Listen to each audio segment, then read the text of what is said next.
go.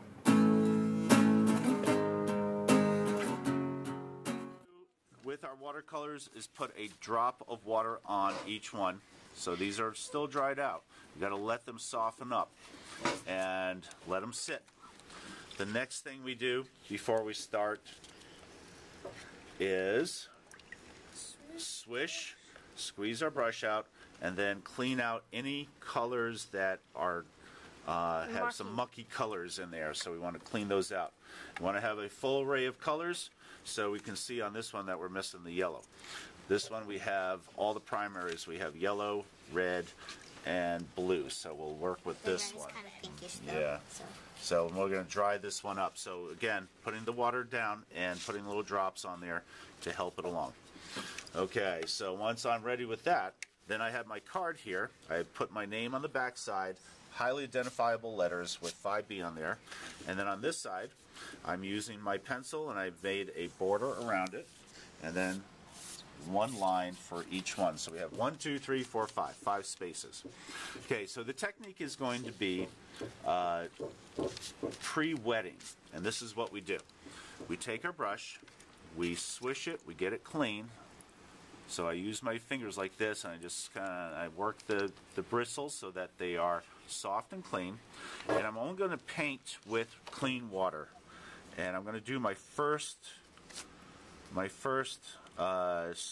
rectangle here, and I'm going to work with clean water, and I'm going to really soak it in there. But it's hard to see, so what I have to do is put it into the light, and I can see reflective light. So I can see I have some dry paper right here. So in reflective light, you can see that your water is covering everything. Now, this is a really important step. Once I put that down, I'm going to lean my paper over, and you can see that the water is puddling up in the corner here.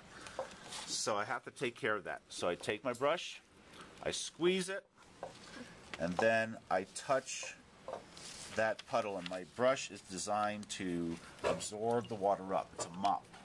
So I squeeze it, so I lean the paper, squeeze the brush, and then touch the little dribble, and then and I take care of any kind of puddle. So now I should be able to hold my paper up like this, where it is wet but there's nothing dribbling down. Once that's in place, I'm ready for color. So let's go with our red to start. So I'm going to really load up my brush. I'm going to twirl it in the paints. I'll load up my brush with color, and then I'm going to touch that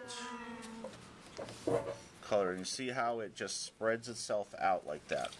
And now what I can do, instead of going back and forth with my brush, that's going to actually dull the paint. So what I'll do is I'll lean my paper around, and I'll just guide it with the tip of my brush, and I'll just work that color around. And you see how, because I've left this paper dry, that it stays in place. Now you can see that if I lean it to one side, it's going to start to dribble here. So again, swish, squeeze my brush, and then touch that dribble, and it soaks it up. Like Here we go.